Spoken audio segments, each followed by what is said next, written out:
பொண்ணோட அப்பா ஃபோன்ல சொல்றாங்க, இந்த நிச்சயதார்த்தம் நடந்துச்சுன்னா என் பையனை கொன்றுவேன்னு ஆறுமுகம் என்ன மிரட்டுறான் அப்படின்னு ஃபோன்ல சொல்றாங்க.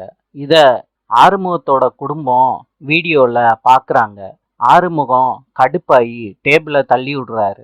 ஆறுமுகம் கோவப்பட்டு 2 பேர்கிட்ட சண்டை புடிச்சுக்கிட்டு இருக்காரு.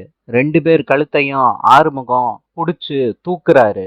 உங்களால என் தங்கச்சிக்கு ஏதாவது பிரச்சனை வந்துச்சுன்னா அன்னைக்கு தான்டா உங்க 2 பேத்துக்கும் கடைசி நாள்னு வான் பண்ணி விட்டுட்டு ஆறுமுகம் போறாரு. சிவாவோட மாமா சொல்றாங்க 2 பேர்கிட்ட, இவன் தான் சம்பத்து, இவனை தான் நீங்க கண்டம் பண்ணணும்னு சொல்லிட்டு போறாரு. சம்பத்தை 4 பேரு ஃபாலோ பண்ணிக்கிட்டு வர்றாங்க. சம்பத்துக்கு தெரியாம சாக்க சம்பத்து மேல போட்டு சம்பத்தோட கண்ணை மறைச்சு அடி அடின்னு சம்பத்தை அடிக்கிறாங்க.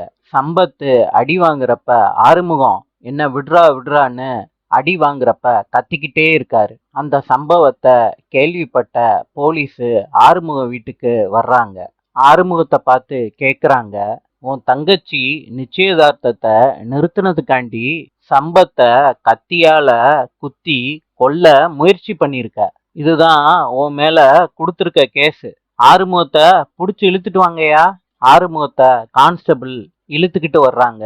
வீட்டுல உள்ளவங்க எல்லாம் கதறாங்க, ஆறுமுகத்தை விட்டுருங்க விட்டுருங்கன்னு. இன்ஸ்பெக்டர் ஆறுமுகத்தை வெளியே இழுத்துட்டு வந்து சொல்றாங்க, உன் வேலையெல்லாம் வேற எவங்கிட்டையாவது வச்சுக்க, இந்த தப்ப திரும்பி திரும்பி செஞ்சேன்னா அடுத்த முறை வேற மாதிரி இருக்கும்னு சொல்லிட்டு போலீஸ் ஸ்டேஷனுக்கு ஆறுமுகத்தை கூட்டிட்டு போறாங்க.